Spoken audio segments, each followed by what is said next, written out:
Good morning. The Ranter is back to go into yet another rambling diatribe of the news of the day. And, this is not, I don't think it's going to be a long one. It's not really a well-planned one. And, that's not probably the best appearance of one. But, I needed to get some things out into my precious void, which is the dozen or so people that actually listen to this on YouTube. I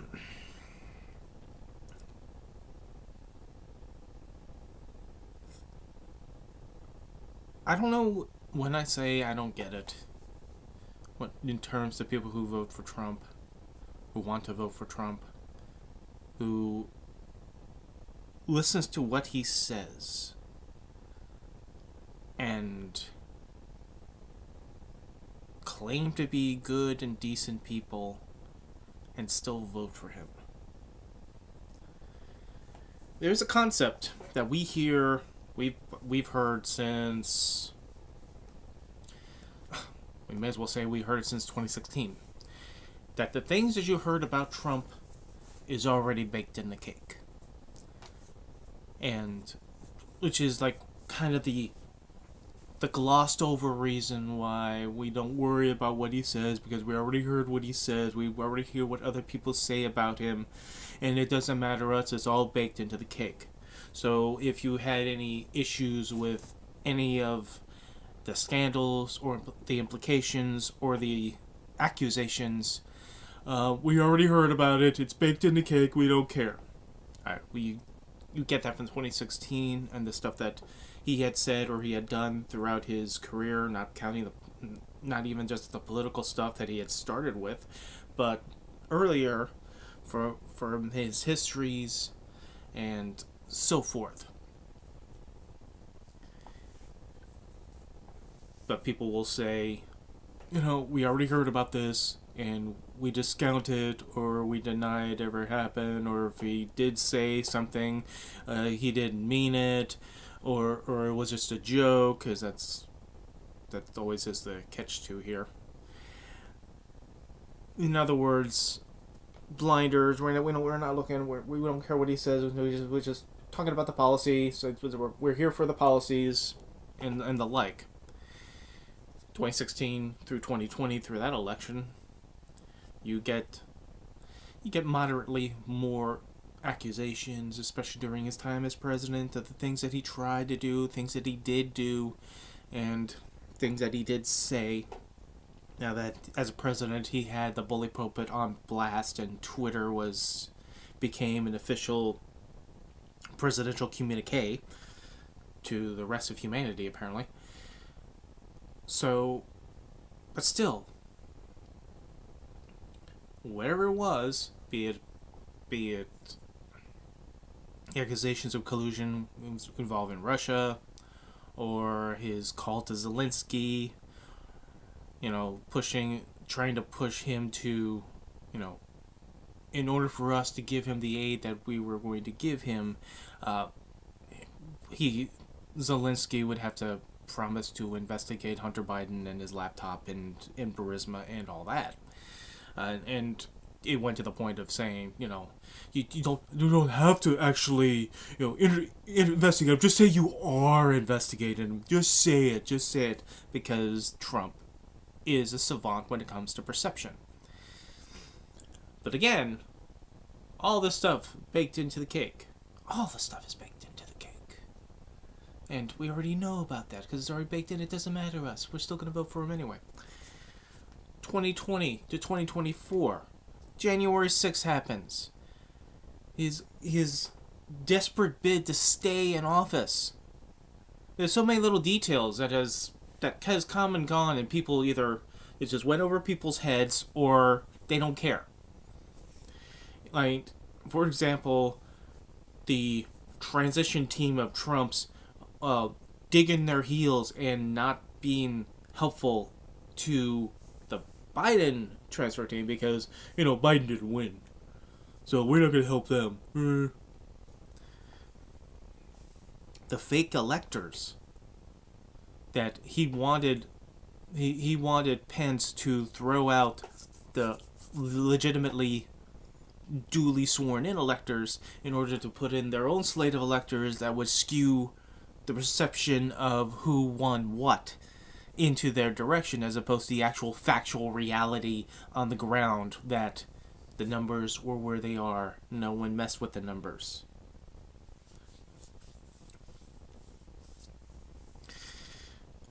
And you've had 4 years of him running his mouth about it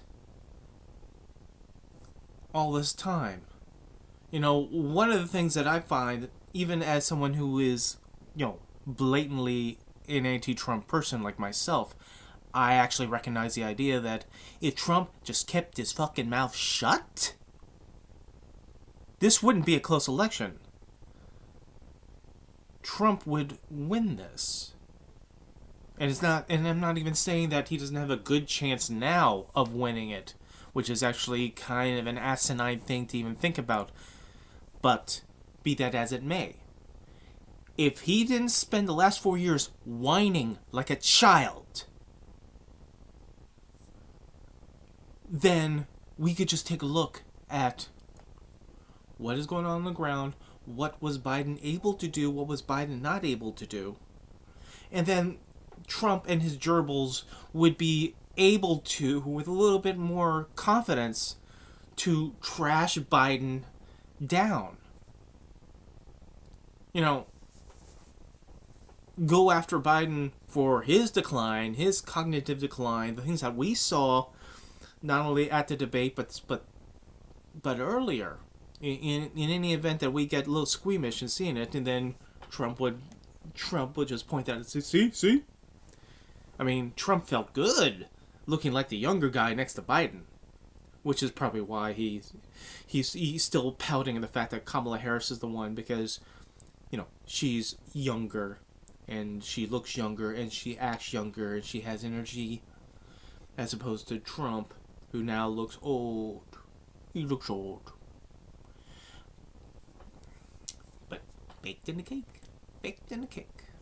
We're not going to notice it. We're not going to acknowledge it. We're going to deny it because we heard this stuff before. It's all baked in the cake. And we'll talk about the ingredients of that cake in a bit. I'm just doing my little warm-up here. But he didn't keep his mouth fucking shut. He kept whining and whining and whining and whining. His gerbil sycophants were whining for him, propping up his whining, propping up his grievances. You're right, boss. It's not fair. You're totally right, boss. Because I'm going to hitch my political star to you, and so therefore anything you say I have to agree with, whether, my own, grip on reality is better than your grip of the reality. Oh, no, Trump is not in cognitive decline.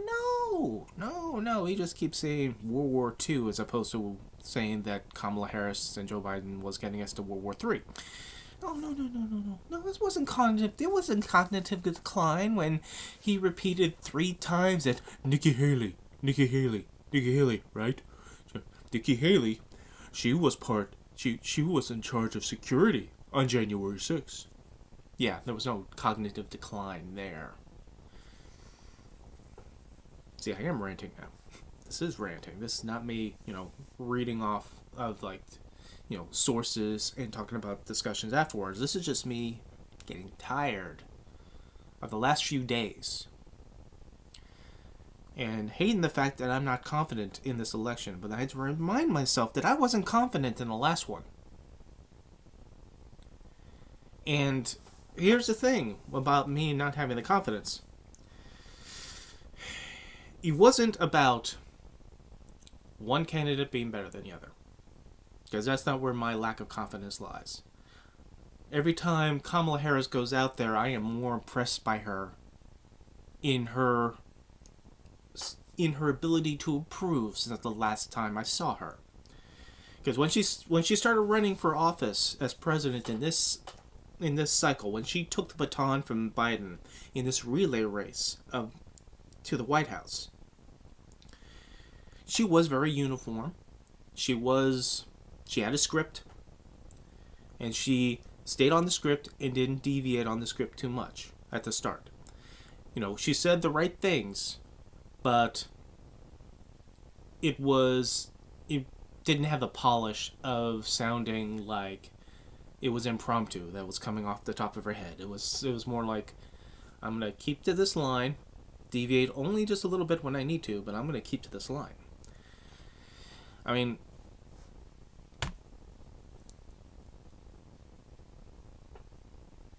it's not bad because she's still getting her points across. It's just at the start it wasn't as interactive as it should be. However, if that was the start, she's getting better and better, and then when she's showing more emotion, and then people goes, "Oh, she's just angry. She's just an angry black woman. Yeah, she's angry." Yeah. Whether then in between the times where they claim that she's not black, or she is black, or she's Indian, but she's not Indian, or any of that stuff.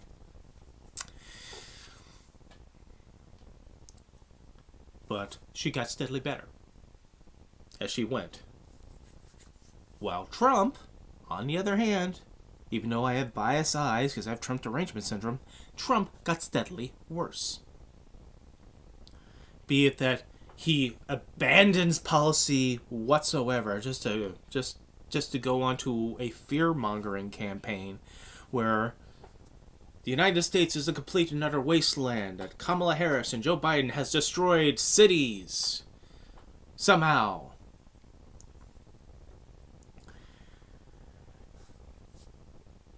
Even though that's not the case.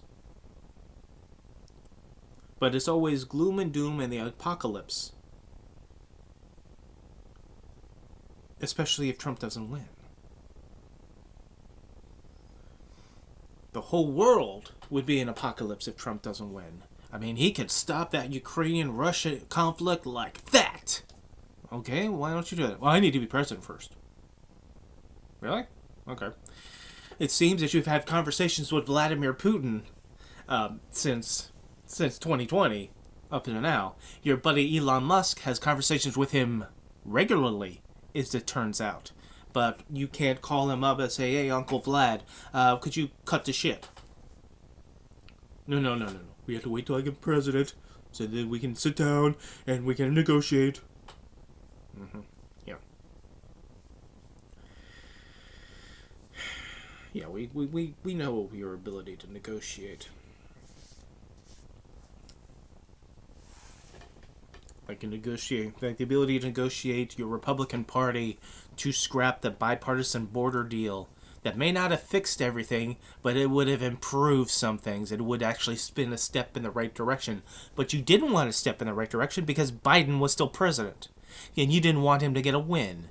And you wanted to have something to bitch about during your campaign. And you're bitching about it. You're bitching about the border and migrants and migrants eating pets, and how it's a wasteland because of it, because migrants are poisoning the very blood of this country.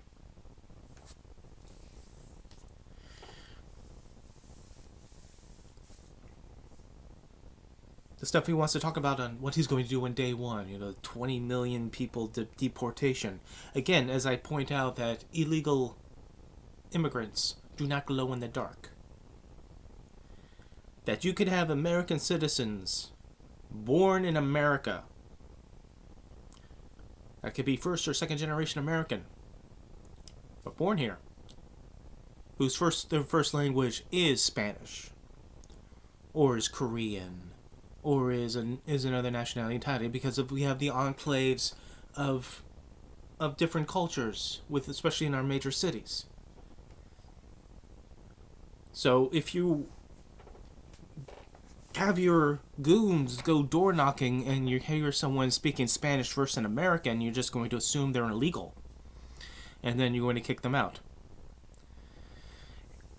An ex-Trump official went on one of these news shows and talked about how there was a process that they could do, especially if Trump is in office, that they could deport American citizens.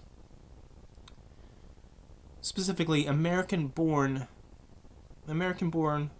children were children of immigrants. They can deport them. They can deport them too. Trump's threat is not only that he was going to fire Jack Smith for daring to investigate him and attempting to prosecute him, that he was also going to deport him. Deport him where?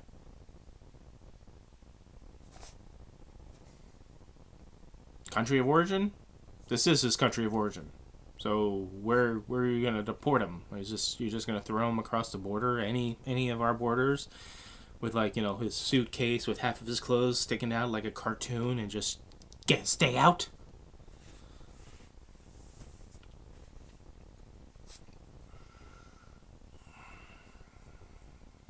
In my last video, I said that in a sane world of responsible people, this election should not be this close. I stand by that. But I am now going to try to make my point a little bit finer here. If it was Trump on his own, in a vacuum, it was on his own, this wouldn't be this bad.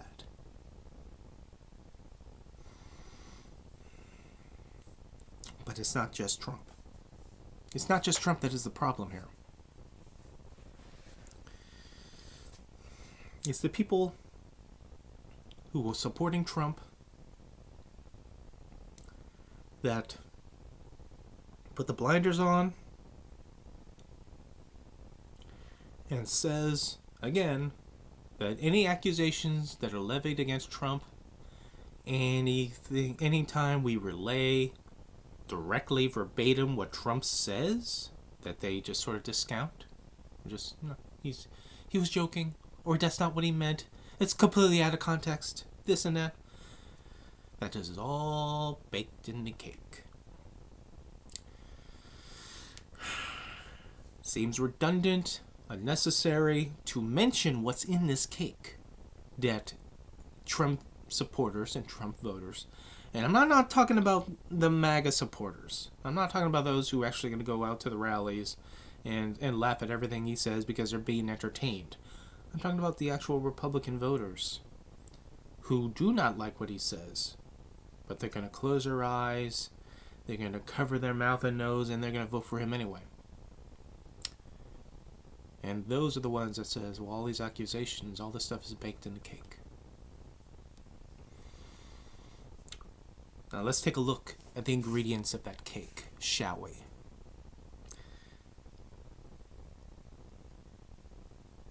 Trump's association with issues concerning race goes back a long time. Long before there was political aspirations. Back when he and Daddy Trump didn't want to, rent apartments to black folk. They actually got investigated by the Nixon administration. That's the start then. Then it continued on through the 70s to the early 80s. His quoted comments towards blacks, how a number of his businesses had to hide black employees whenever Trump was showing up. The comments that he made about blacks. Comments that he mentioned about Jews. That he'd rather have a Jewish accountant than a black one to counting his money. How, black folk are lazy, but they're very good at sex. How would he know about that? Given the selections that he seems to have in terms of partners that he will acknowledge.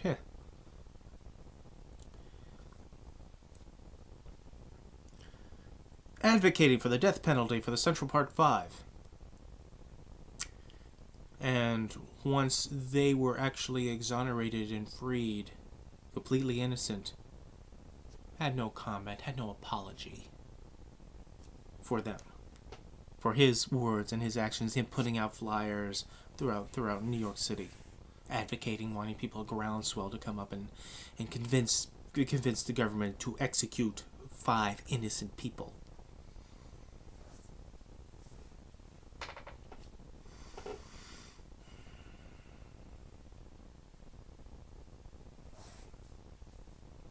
Baked in the cake. Baked in the cake. This racial thing's geared towards and against black folk. Baked in the cake. We heard about it. We heard about it. We heard the accusations. And we don't care. It's baked in the cake. It's already there. Don't bother telling us again. Trump's misogyny. Infamous. Objectifying women that he doesn't know, objectifying women he sees, objectifying his own family, objectifying his own daughter.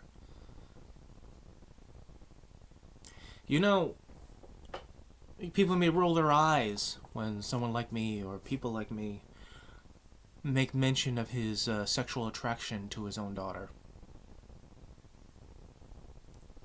And sure, I mean, that's a cheap, low-hanging fruit.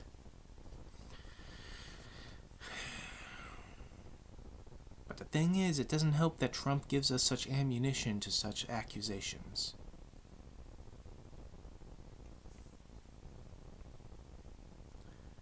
And the propensity he has towards younger girls.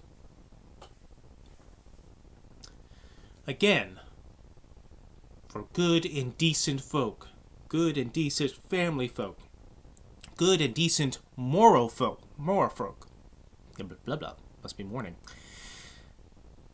That's all baked in the cake. We all heard about it. We don't care. It's all baked in the cake. You already told about us, and we already denied it. We didn't discount. We discounted it. We don't care. We're here for the policies. We're not here for the personality. Moving on, or they would move on. If there was any person insert here that was not named Trump, that was maybe not even Republican, they hear a 10% of any of this stuff, oh, this would be torches and pitchfork time. I mean, Bill Clinton was a monster to these people for having a consensual extramarital affair with an intern who, for being young, she was also still legal in terms of it. Yeah, he is a monster, and Hillary Clinton was a monster too for not divorcing him. So we have to put her morals into doubt for being cheated on and not reacting in the proper way as she's supposed to. Even though this is the folk that says stand by your man, this is the folk that wants no fault divorces. These are the folk that wants to keep you locked in abusive relationships because God said so, or they said God said so.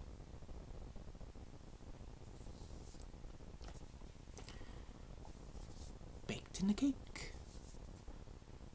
But Bill Clinton was a monster. Yeah. Half of Donald Trump's children is from the fruit of illicit affairs.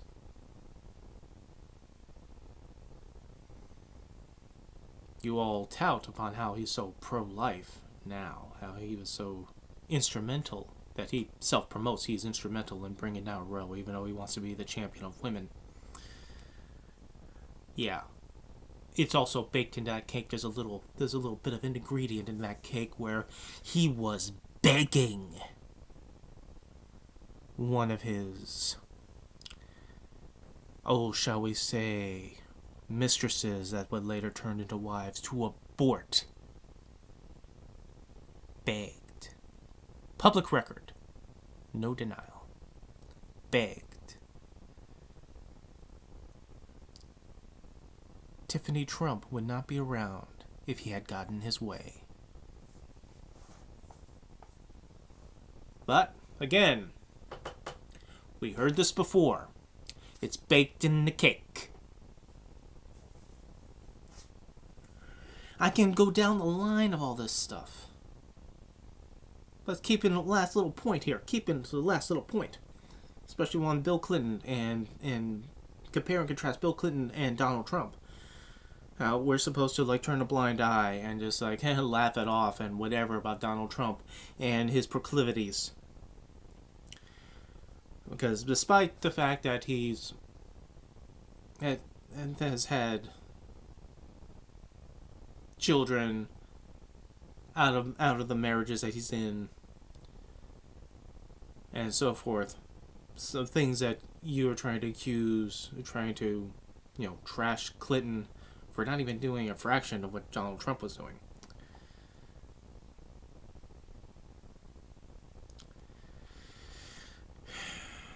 Donald Trump's friendship with Jeff Epstein. You know, when Epstein died, and people were saying that it wasn't a suicide, and they were blaming the Clintons. I remember, people I know who very publicly and almost laughingly about it, that the Clintons were doing it. I don't know it's because of the bias that they have against the Clintons. Because let's not deny that Bill Clinton's name is on the passenger list that goes to Epstein's Island. Or at least took his plane. We won't deny that. As with the laundry list of all the other names. But you know whose name shows up in about over 300 times in the current public documentations of Jeffrey Epstein? Of flight logs and the other travel logs? Donald Trump.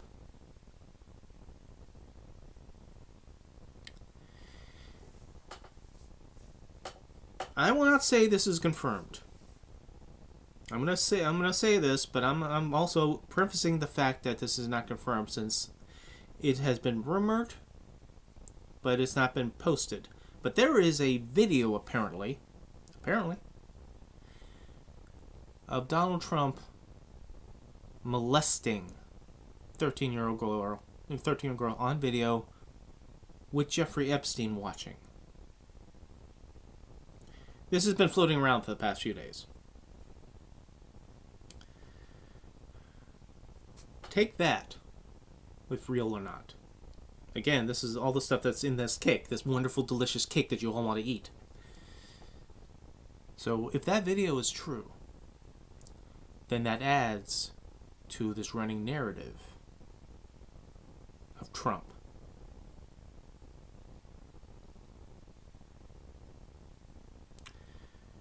There is a woman now that went to court against Trump, filed charges of him raping her when she was 13.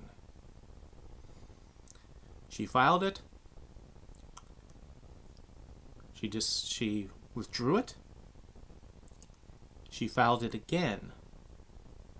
She withdrew it again. Reason being that she felt fear for her family if she continued. This was floating around 2016, right? You can find her testimony, her horrific testimony, that she was sworn in to have in a deposition.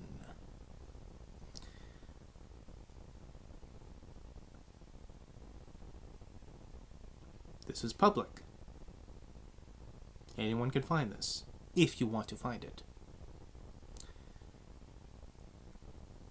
But even this horrific image in your head right now is baked in this fucking cake that people are chowing down on, that they don't care. That's not real. It didn't happen. I'm going to deny it. I'm denying it even worked. I'm denying its existence. Nope.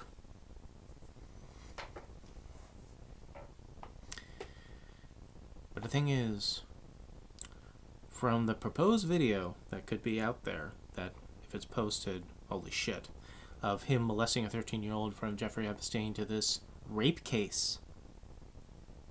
And I read some of the details of it, and it is messed up, and it is also Jeffrey Epstein involved.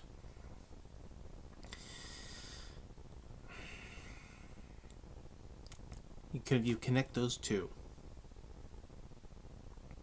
real or not. There's a pattern.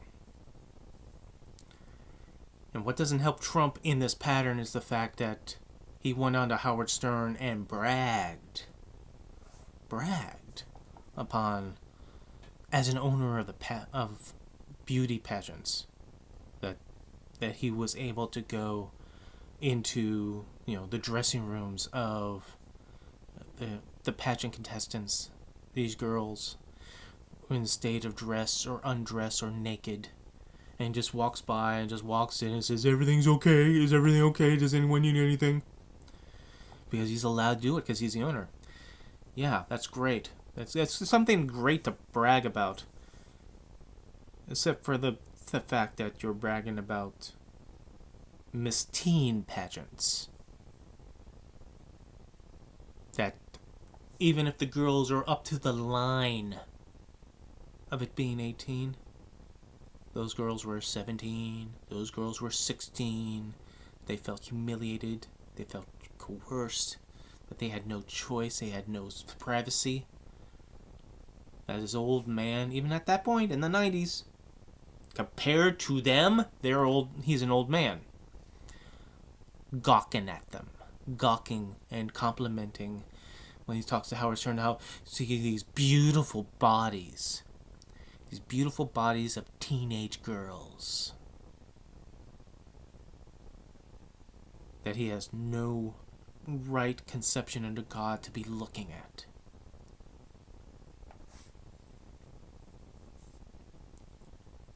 But again,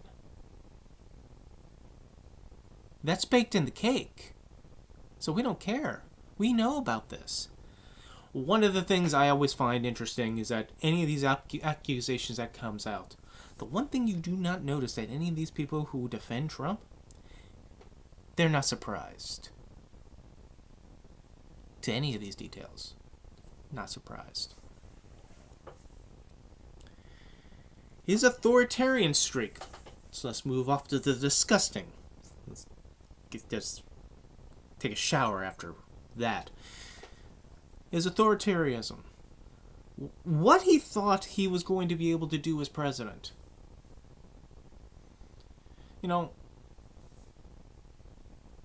I remember when he was president, all the times that it was publicly known that he wanted a military parade.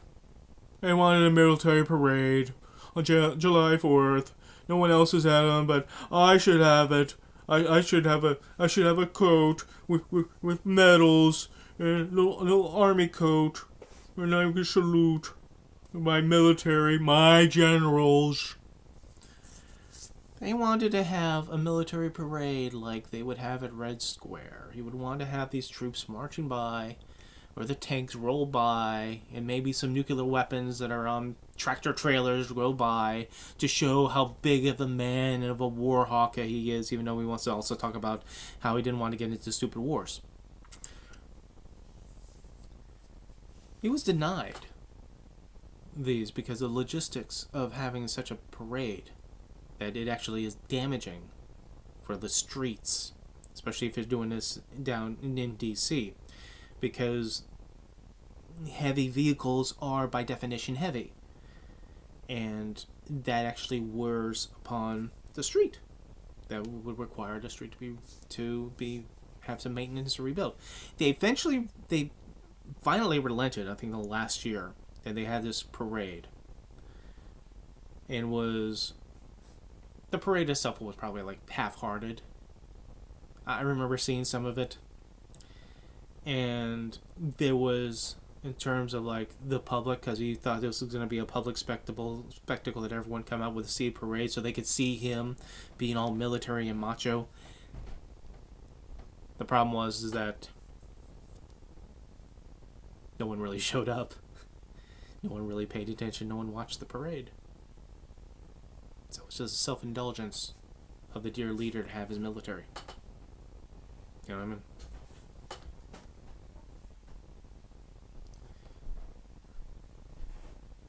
Now,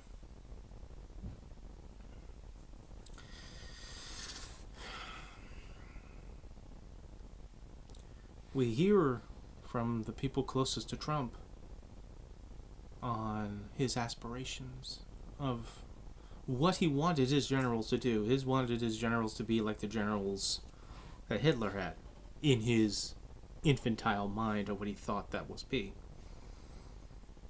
I mean, these generals should be completely loyal to him and do everything that he says, because he knows better. He knows better than the generals, he says.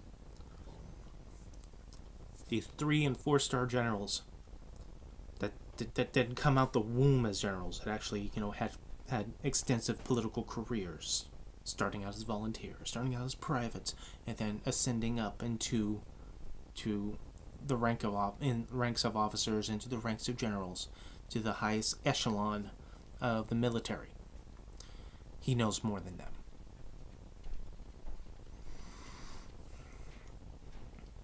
But if they dare disagree with him, then they're stupid. They're stupid. Disagree with him. Especially when they happen to do the sin of actually remembering the things he said, which is why they post it.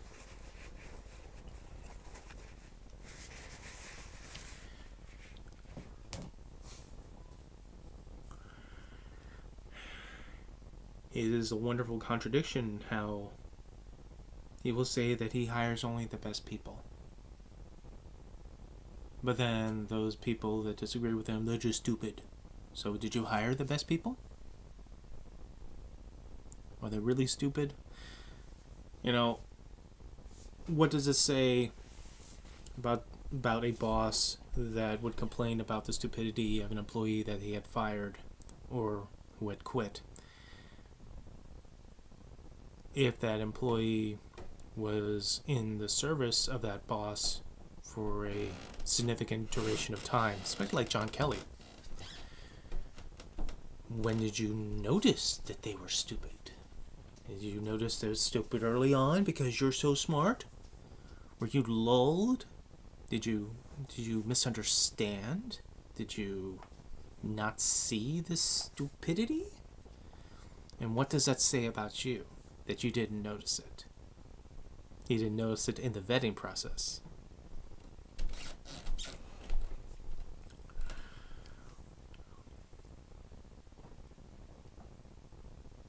Is authoritarianism. The near fascist control he wants over the government, that everything should be connected to his government, thereby connected to him, that he should have the final say.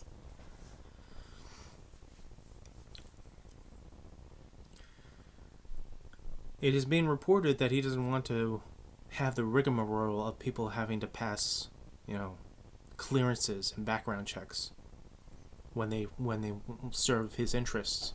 He wants them to just go right forward, just pan down over those classified documents, please. No vetting, because he's such a good vetter, apparently, because of, you can tell from the generals.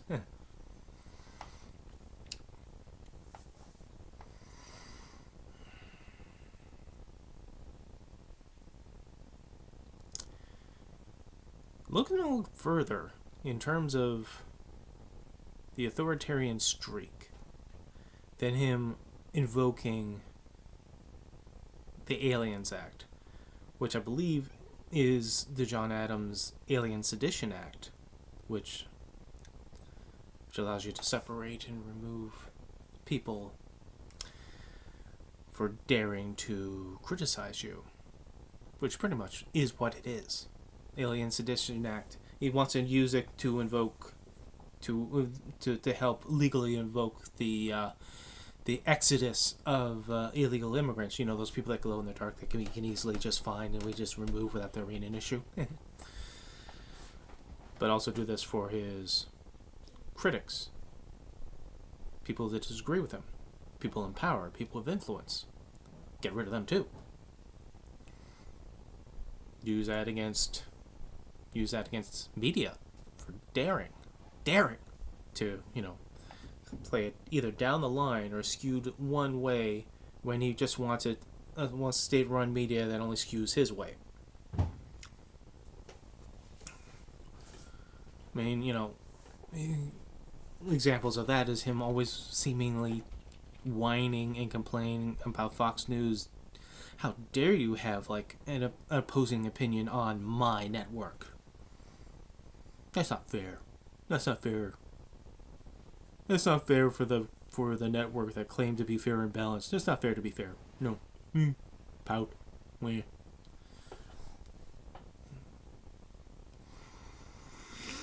Maybe I've been speaking longer than I did. People people who defend Trump get their hair on fire on people that make the comparisons to Hitler. And then people who make those comparisons to Hitler or calls him a fascist has to then feel compelled to qualify their responses as, oh no, we're not saying he's actually Hitler. He's just doing a lot of Hitler shit. Because Hitler is just such a knee-jerk response. It's just a knee-jerk.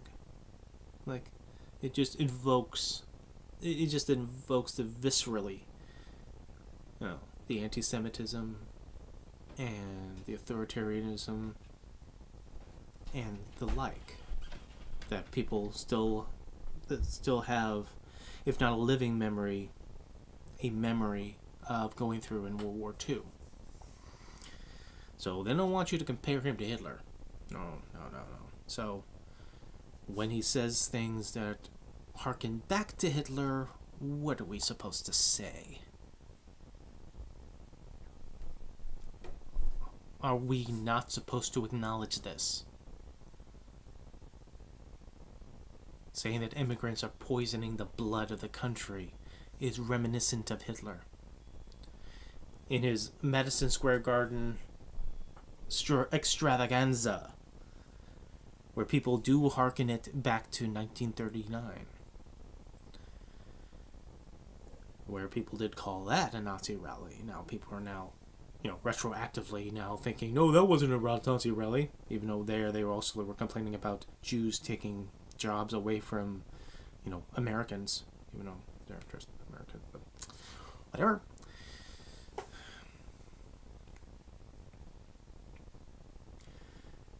But again, baked in the cake.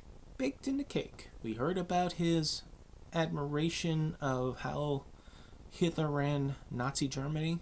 We've heard that before. We've heard from his first wife, Ivana, saying that he had Hitler speeches by his bedside. He has Mein Kampf. We heard about this. They heard about this. But baked in the cake. So we already know about it. We don't care.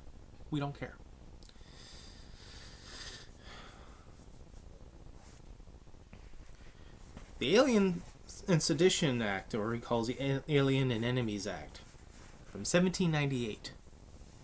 You were invoking turn of the 18th century propaganda political acts to try to silence critics. The last time the Aliens Act was invoked was against Japanese Americans, so they could throw them into internment camps during World War II.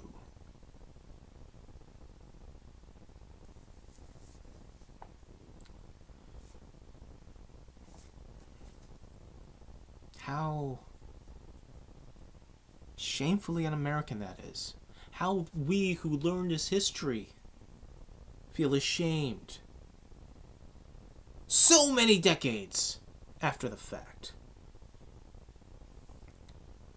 People like us who weren't even born during the time of World War II or before World War II, where we would have the conscious memory of World War II. How we feel ashamed that we would allow this to happen to American citizens. I mean,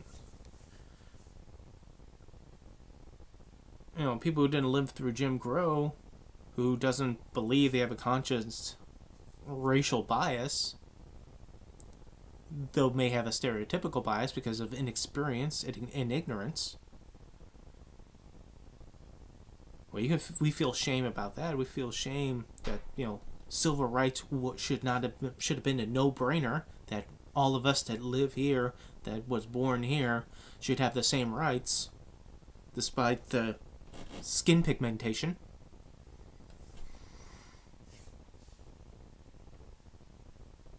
We teach that in our history classes, as we should. How often do you hear about internment camps and what we used to do to our Japanese American citizens? See how easy what you consider as these ironclad rights could be ripped away. And it's something that this person that wants to be president again and could be president again wants to do.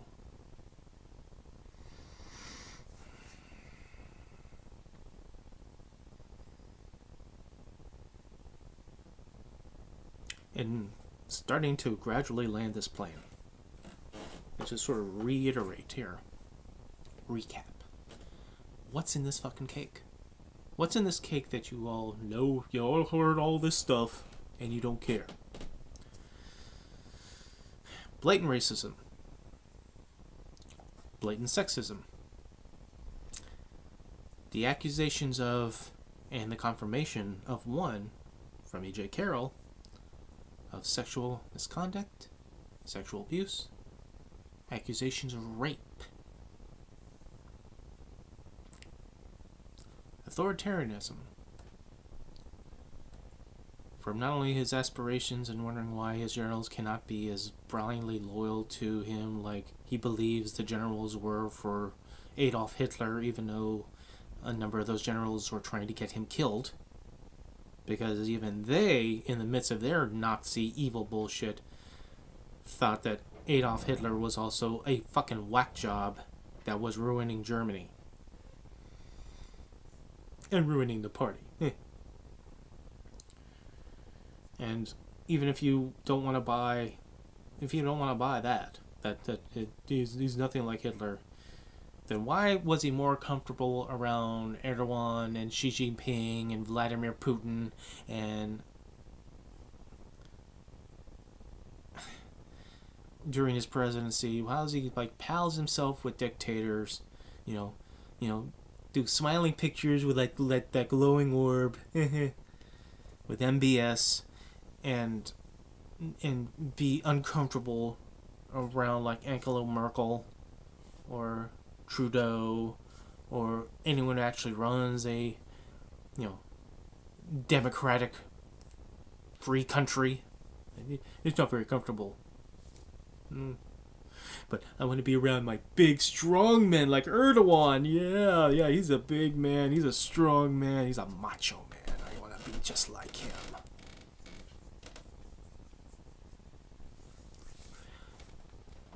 Baking that cake.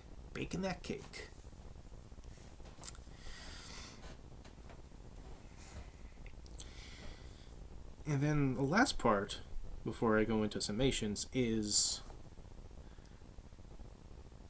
the clear and present cognitive decline. And the separation and difference between people, especially in their political tribes. I was concerned with Joe Biden's cognitive decline back in 2020. If you look back into my older videos, I mentioned this.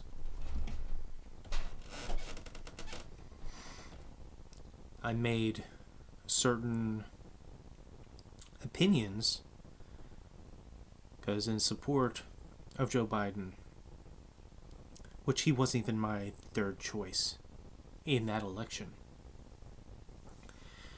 that I couched my ultimate vote for Joe Biden over Donald Trump was basically due to the fact that he wasn't Donald Trump.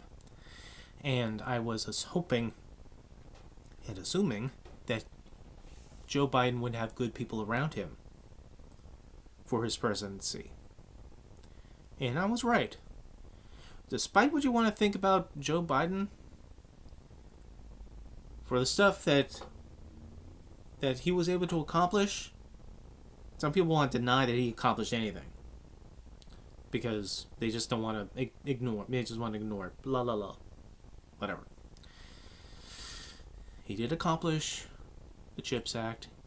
Accomplished infrastructure. The recovery and Build Back Better and the inflation reduction. Those are also accomplishments. Some of them gradual. Some of them doesn't hit right away. But nonetheless, approvals. Especially given how the configuration of the Congress and the Senate is. Once again, I have to reiterate that when he won the White House and Trump was whining about election fraud and so forth, that the election was rigged, my original point is that if they were really going to truly rig the election, then they would have rigged it completely down ballot to allow Biden to have a robust Congress and a robust Senate so he can pass those agendas that he wanted to pass. But that's not the case. He had a little bit of a majority in the Senate and a really tiny majority in the House. Which, by 2 years, that was gone. But even when that was gone very minuscule. In fact, the Republican control of the House is tinier than the Democratic control of the House was in 2020 for Biden. So anything that Biden was able to pass through the House and Senate for him to sign, those are near miracles. Those are accomplishments. So he did have good people around him. And he had enough lucidity to be president for these 4 years. But we did see the cognitive decline. We did see the gaps. No better example of that, unfortunately, is the national one that we saw in that debate with Trump. Well, that's why Trump always loved that debate. You know, he said that only losers want to debate again after a debate, which is why he didn't want to debate Kamala Harris, because she lost. She totally lost. He immediately wanted to debate Joe Biden again. So, there's that bullshit. But I have mentioned in between the two of the differences of their cognitive decline. While Joe Biden was whispering into the wind in his decline, Donald Trump is yelling at a cloud in his decline. Joe Biden, as he's trying to speak, if he's having his episodes, daughters, and it just loses the track and tries to get back onto the track, and then he unfortunately stutters, which is what he does, and people make fun of him with that because you are fucking inhuman people. Donald Trump can't even hold down a clear thought in a single sentence. In his interview with Joe Rogan pointed that out, that he was just weaving too far, man, because he wanted to stay on topic and the topic he was talking about, in between him fawning over Trump and, you know, hero worship. But he did notice how he was weaving. He's weaving too far afield. Doesn't get back to the actual topic. I mean, the weaving is his excuse. Is like the one acknowledging excuse of him losing the track, losing the point. So he starts out here, and for anybody else. You know, you have one thought in your one sentence, and there's your sentence. Donald Trump, that's his one thought. And then it just goes all over the place. And then at some point, maybe somebody will bring him back down, and then he'll just remember something, but it just disappears. You know, how many sentences doesn't even end? But into another tangent, which turns into another tangent, which turns into another tangent. But people on his side doesn't want to acknowledge this decline. How dare you even compare him to Biden? Biden was in a basement. Trump is all over the place. Yeah, this is why we know Trump is in decline. He is all over the place. And we're seeing it day after day after day after day. Rally and interview, rally and interview. He is disintegrating in front of your eyes. We were sad to see Joe Biden in such decline. I'm not a big fan of Joe Biden, but I am still a human fucking being. You should not feel pity for a president of the United States. You should not feel like you should blame the family, blame his campaign, blame the people around him for propping him up. But we did. And we did ask him to please step down. For the good of the country, for the good of yourself. And it is a heroic thing that he did. And I think his speech at the DNC was that final hurrah, that great energy that he had left to give to this country in order to endorse his successor and hopefully the next president, Kamala Harris. But people on Trump's side, I don't know where your humanity is. I don't know if I'm supposed to be lazy enough to just assume that you're so bought and sold that it doesn't matter. That again, baked into the cake. That he is so out there, but you are so beholden to him that you're so sycophantically riding on his muddy, shit-covered coattails that you will ignore reality.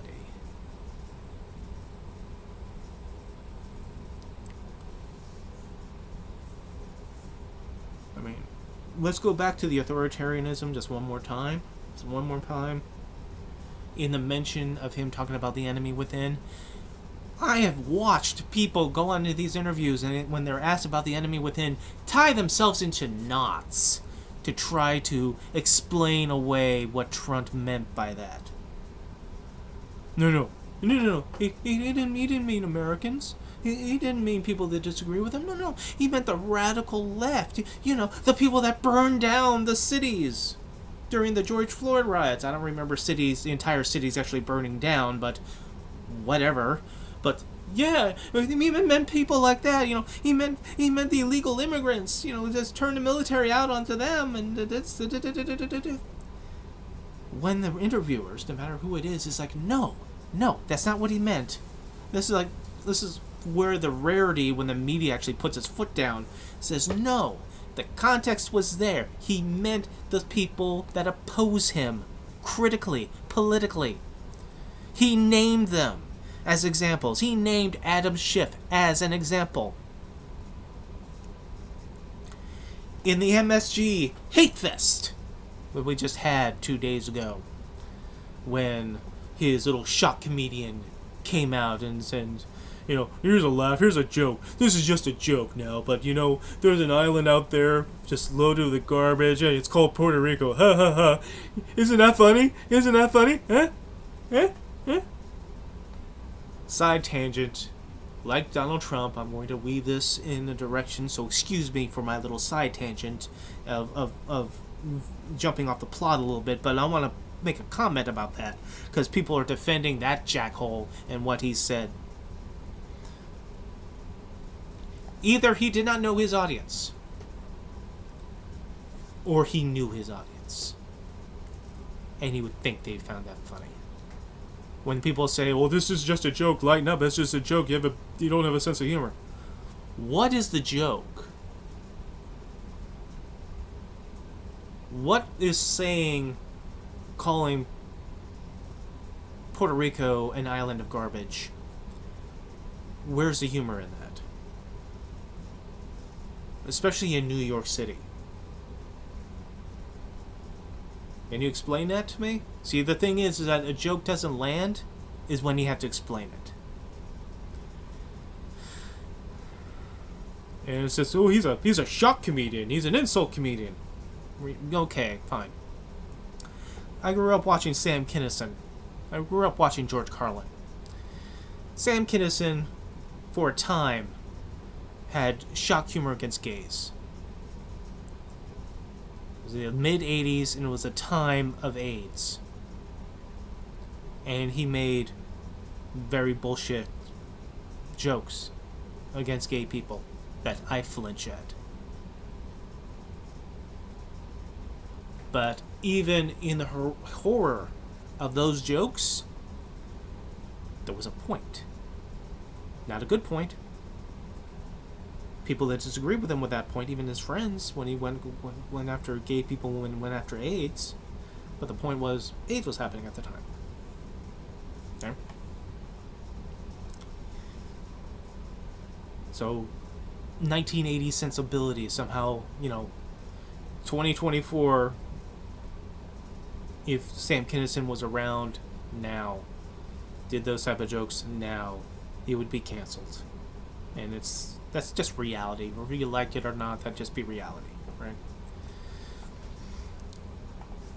What is the point of calling Puerto Rico garbage? Puerto Rico, an American territory. Puerto Ricans are American citizens. What's the joke in calling Puerto Ricans garbage? Because, again, you have to explain it. And if you have to explain it, it's not a good joke. So that's side tangent. But the reason why I was bringing up MSG and the Hate Fest is that Donald Trump, at the time, clarified and added to his list of the enemy within. See, I brought it back. I didn't weave myself out of the whole point. I actually brought it back. He clarified and he added to his enemies of within the media. The media is the enemy within. The fake news. Look at all the fake news. So when he said that the enemy within and very bad people doing very bad stuff to this country is not, radical rioters, it's not illegal immigrants, it's his critics. So he would want to turn the National Guard and the military on the news media now? He wants 60 Minutes kicked off the air for their Harris interview. Because they edited. They always edit. It's 60 Minutes. Of course they edit. They edited you, jackhole. Well, that's not ignore. Let's ignore that, Baked in cake.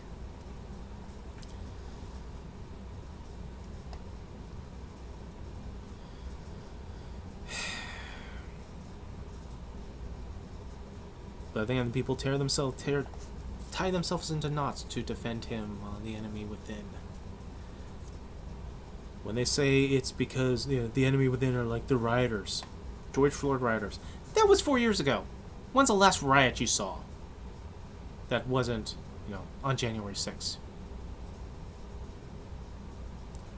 Where anyone burnt anything?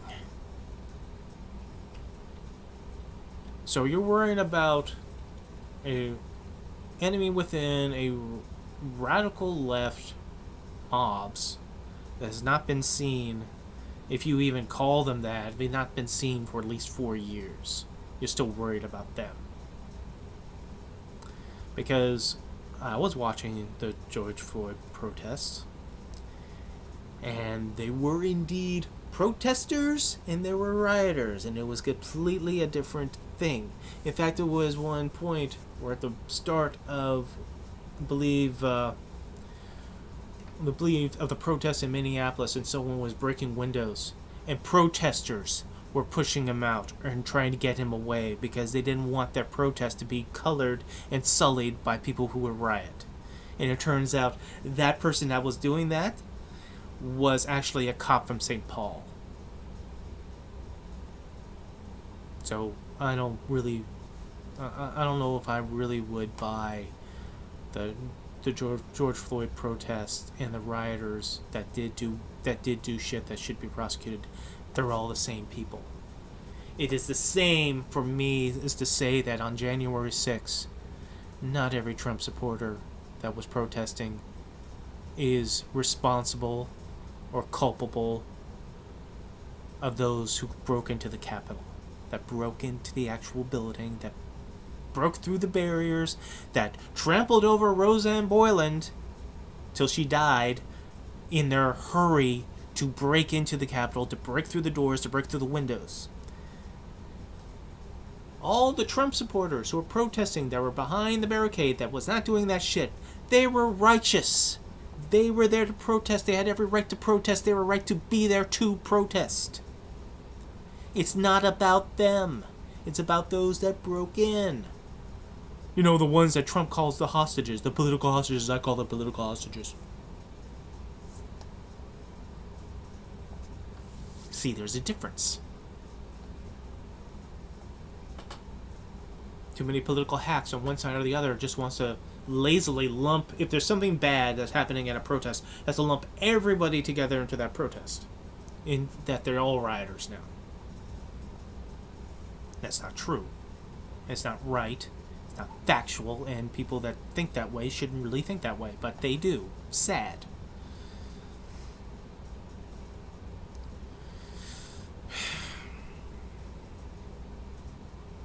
Well, we haven't seen any of that for 4 years.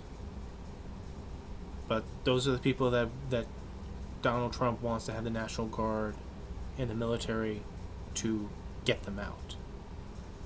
Those people that we haven't seen in 4 years. Sure. Yeah. Yeah, no. All the interviewers who were listening to this shit called it shit. Called it out as bullshit. Read for them, quoted verbatim what Trump says, even though these people will deny it. Will try to talk over them. Because they don't want to acknowledge the reality. They don't want the reality to settle. That they have to acknowledge it. They need to keep talking over it. Try and over it and over it and over it.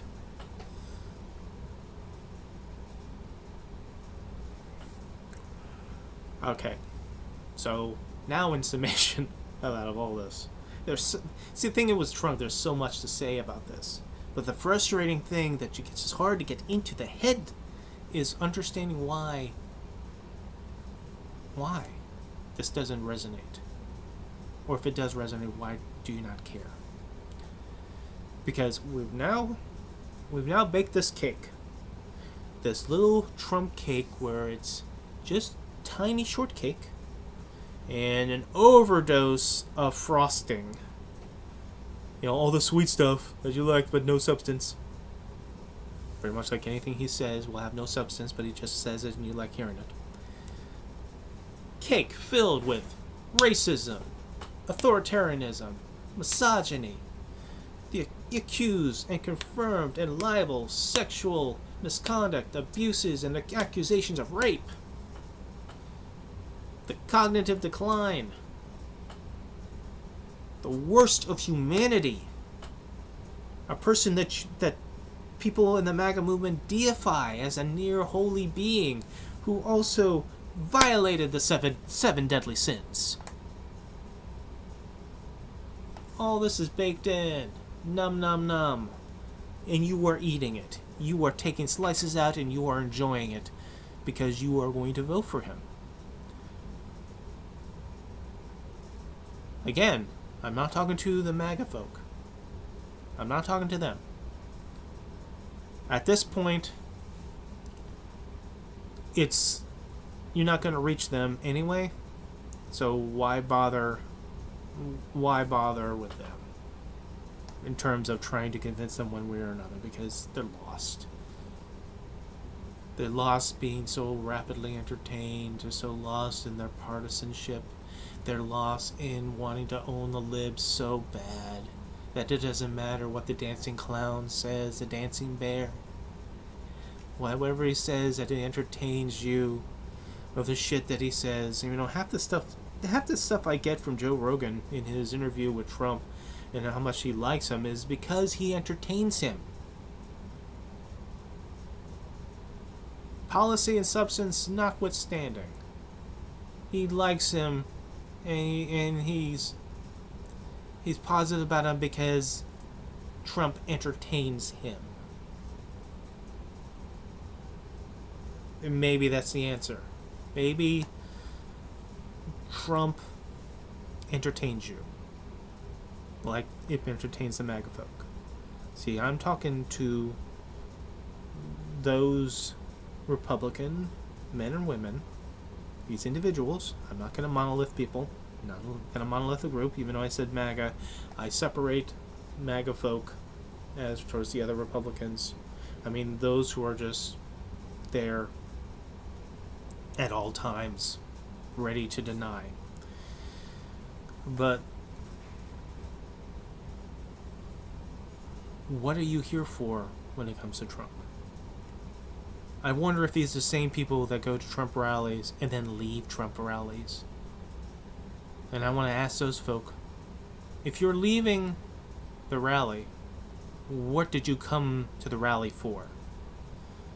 Because if you were coming to hear specific policy, and you didn't notice the last 5 to 10 rallies previous that he doesn't get anywhere near policy, he doesn't give anywhere near talking about a positive future for you.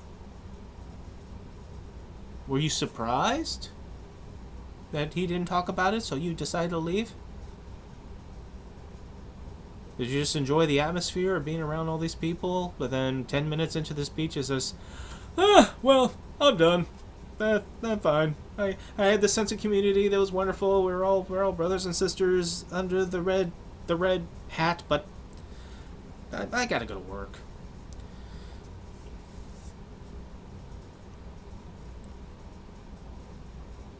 With all this baked into the cake that you're eating, and you are supposedly a sane, responsible man or woman, family man or woman with children, maybe God-fearing, maybe religious, maybe you are concerned about the border, maybe you're concerned about that one issue, that just that one issue, that everything else around, this myriad of horrible things that's swirling around this guy like he's the black hole.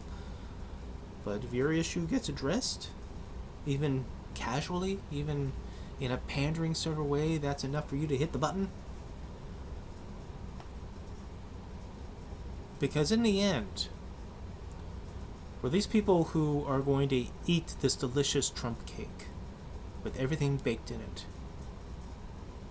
it has to come back to you. I have always thought that those who voted for Trump, that really are animated and passionate in supporting Trump, is because they take they feel a personal responsibility for their vote. That if Trump is what people say he is, then that reflects upon them as his voter. So they can't acknowledge that, so they'll prop him up, and then they'll condemn those that condemn him, because it's personal. That's a theory. Is that fact? Is that really it? That maybe there's a bit of shame, but you don't want to admit to it?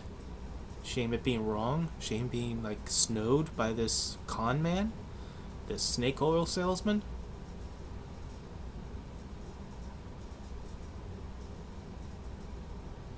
I wonder if there are people who voted for Trump in 2016 and then just turned off the TV.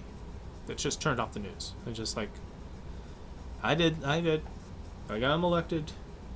Hopefully he will continue the Republican traditions and policies, reenact the Trump Republican traditions and policies that George Bush had, and, get rid of the stuff that Obama was doing because, that's bad and he's a socialist.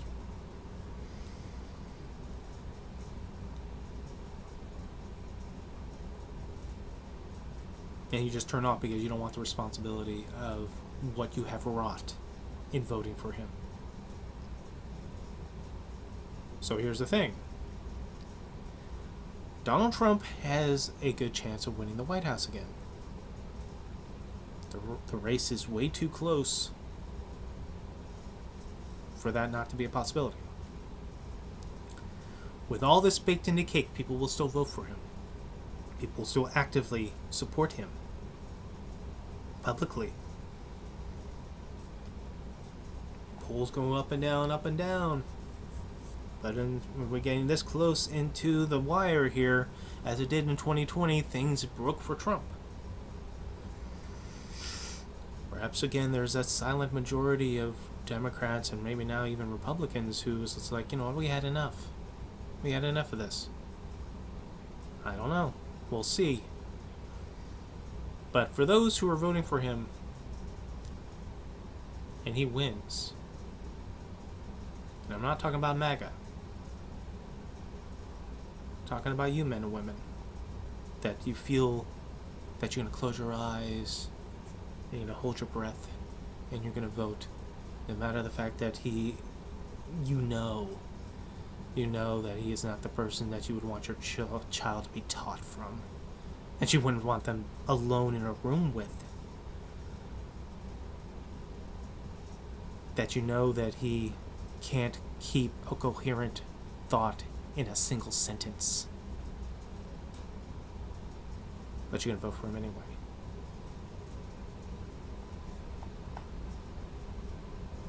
How are you going to feel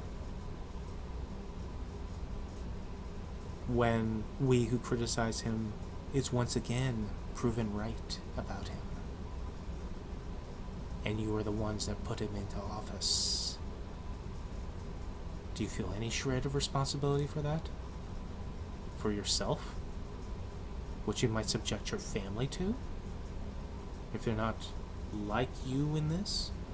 Or some byproduct of anything that he does might fall upon you?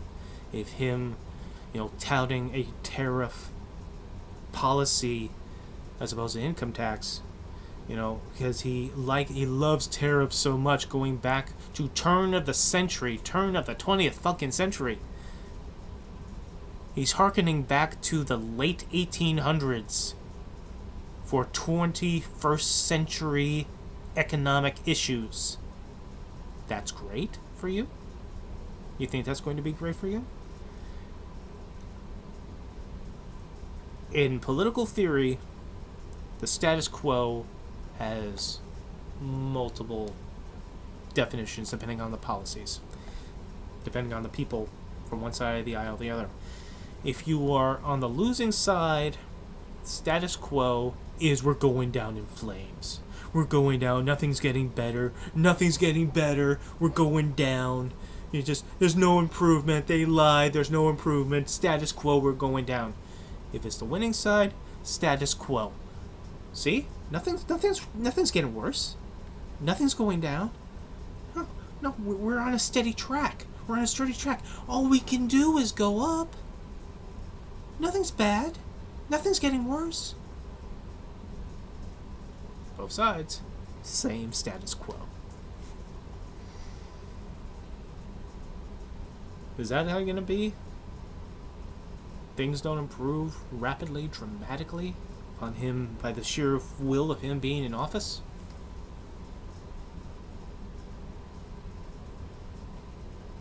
I don't know. I have so much more to say, but I'm nearly doing an hour and 20 minutes of this. So, the Ranter Rant, obviously, because the urge to rant was so rising I woke up early to rant. I probably should go back to bed because I have to work in a few hours. Alright. We got a week to go. So this is... wow.